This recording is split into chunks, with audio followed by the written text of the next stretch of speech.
Hello, this is FightMe, and in this video I will be showing you guys my favorite army comps for these 4 factions: Egypt, Rome, Sparta and Pergamon. I will be showing my favorite attacking army comps and my favorite defending army comps for these factions. I will be first starting off with Egypt.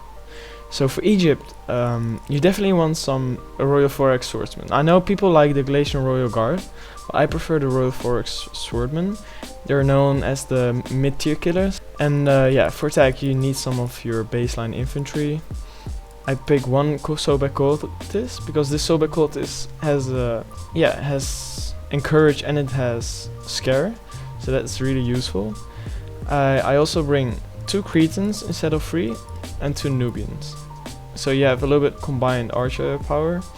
With those Nubians I mainly focus at infantry, and with these Cretans I focus more on killing other archers combined with my Nubian bowmen.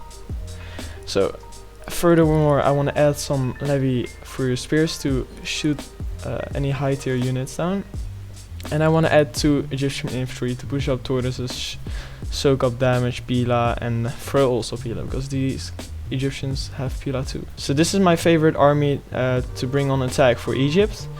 There are definitely some other good choices to bring, etc., but this is what I prefer. If you guys think I should bring other units or you just disagree on army builds, let me know in the comment section what I should bring instead. I will read them for sure, and maybe have some good adjustments. So that was Egypt. Let's go over to Rome on attack. So for Rome I bring the cheapest generals. Why not? You can save more money for other units. I'll bring 7 veteran legionnaires because these are so cost effective. I know people like to bring armored desert legionnaires or evocati. What I like to do is bring 2 extra evocati, so you have 9 really good mid-tier units combined with like a really good archer force with a Balearic slinger, and I bring also a bunch of hastati to soak up damage. This is my like ideal army. I know like people think, oh, the armor strat is a really good strat because they have high melee defense, etc.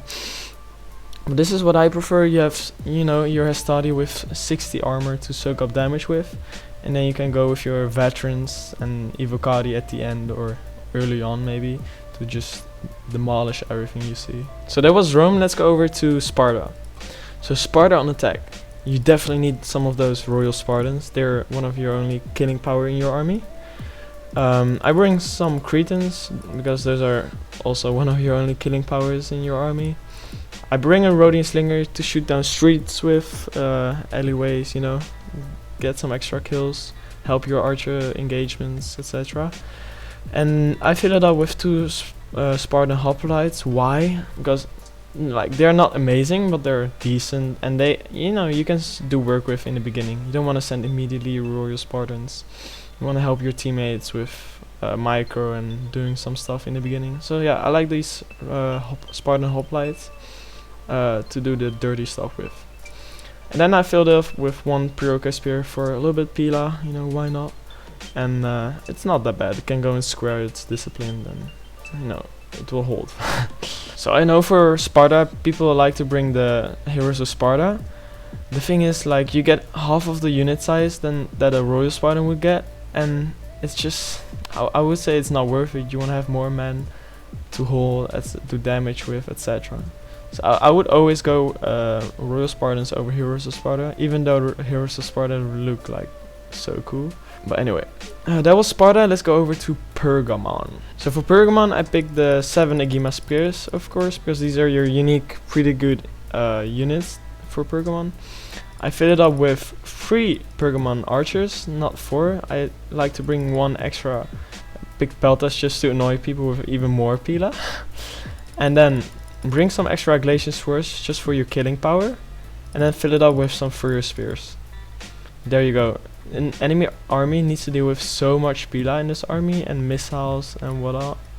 It's just so hard to deal with, and yeah, you just have a lot of killing power. And for these Furious spears, don't put them somewhere just in square formation. Make sure you psycho charge with them. Same with the Agema, psycho charge. These guys have 26, 28 charge bonus. That's pretty good for a spear unit, and you can get a lot of worth out of that. So those were the attacking army comps for these 4 factions. Let's head over to the defending army comps for these factions, and let's start with Egypt. So for Egypt, I do something different than on attack. I bring only 1 Royal Forex Swordsman on defense, not 2 or something. But I like to go more mid-tier. So again, keep in mind, I'm making these armies with the 7 max rule, so I can only bring 7 Forex. For my missile units, I like to bring 2 Cretans and 2 Nubians, so same as attack. Because most of the times, if you're a defender, you don't have much room to put all your archers at the same place, right? So you can't have like 3 Cretans bunched up together to challenge other archers.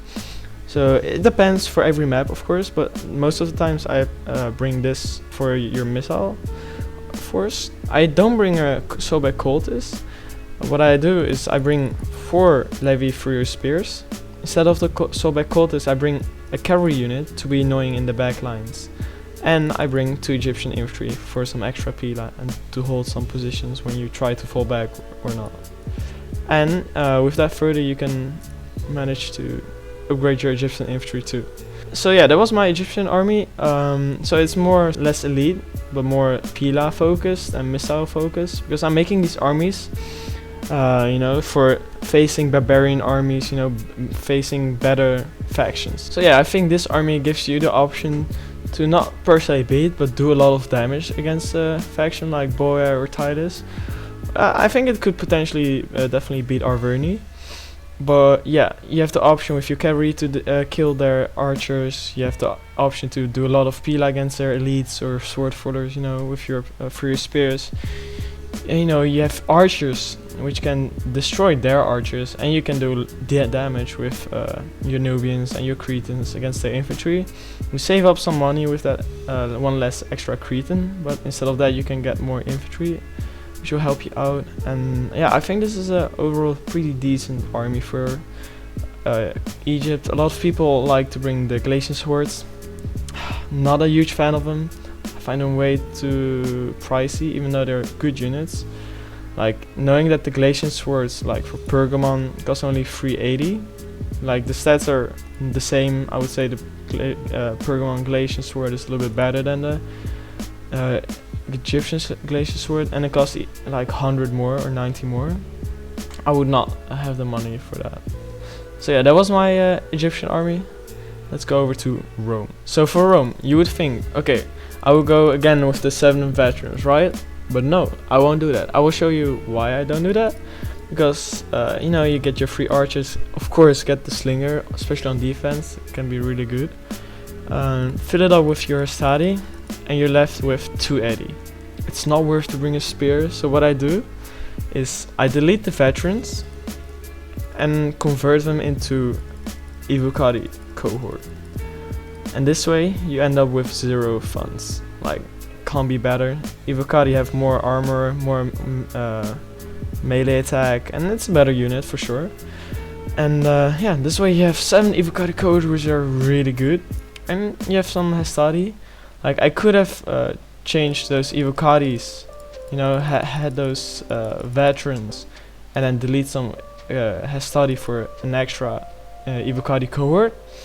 But I don't see the point of, you know, changing 2 Hastati for 1 Evocati cohort. I would not do that. I would rather have 2 Hastati extra and then all these Evocati cohort. So that was my Roman army for defense. Let's head over to Sparta. So for Sparta, I bring again Royal Spartans. You need them in your army for sure. Get the free Cretan and get the extra Helot Archer. Why I don't bring the extra Rhodian is because I like the Helot Archer to dodge arrows with, to deal as much damage as you can with it. And yeah, just to let the attackers waste a lot of ammo into that Helot Archer, instead of bringing that Rhodian Slinger. I know, you could bring a Rhodian Slinger, but I prefer not. I fill it up with the Spartan hoplites and then get 2 Perioca hoplites. Nothing special, but yeah, this is Sparta. I don't like Sparta on defense, I prefer it on attack, but that's just my opinion. But let's head over to Pergamon. So for Pergamon, I bring of course my 7 Agimas. I bring again 3 archers only, because it fits better with the funds. I bring 4 Galatian swords, fill it up with 2 Furious Spears, and then you have like 540 left, but then I bring a citizen. And here you go, a perfect 0 funds army. And you know, I like the 1 cavalry unit just to be in the backlines, be annoying, make sure that the enemy has units protecting their archers, and that takes away a lot of micro from the attackers, and it's really good just for distraction, so definitely worth the 540. And I bring it over the light horse because light horse just can't kill heavy archers, or just even the light archers, they have a hard time killing them. That's why I bring the citizen. You could bring the light horse just to be annoying, but I like to have still a cavalry that can do some damage if you get into the archers, if you have an opportunity. So these are my favorite army builds for these 4 factions, and let me know which 4 other factions you would like to see in the next video. Thanks for watching, and if you enjoyed the video, hit that like button, and yeah, subscribe for more videos.